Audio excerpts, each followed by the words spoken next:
Na nossa terceira aula, vamos começar a trabalhar com um dos recursos para os quais o Scribus se destaca em relação aos outros softwares que nós já abordamos até aqui no Solari, em relação ao GIMP e ao Inkscape, que era a manipulação de texto.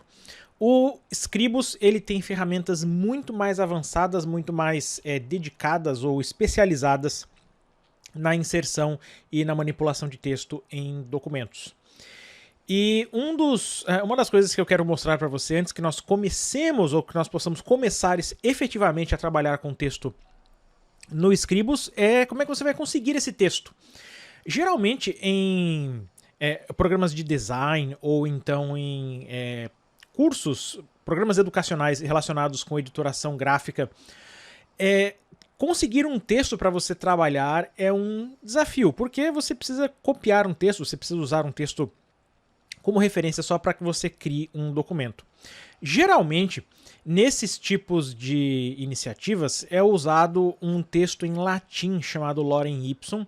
É um texto genérico, é um texto que vai ajudar você a simplesmente ver como é que a sua formatação funciona. Mesmo que você não esteja aprendendo, você pode estar criando, por exemplo, um documento, e esse documento ele precisa de um texto que ainda está sendo produzido, e isso não vai impedir você de criar o layout gráfico. Você pode criar o layout gráfico, colocar esse texto do Lorem Ipsum lá, só para ver como é que funciona essa formatação visual, e quando você tiver o texto definitivo, você simplesmente troca.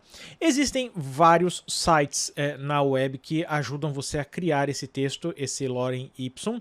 Eu tenho um aqui, que é o lipsum.com.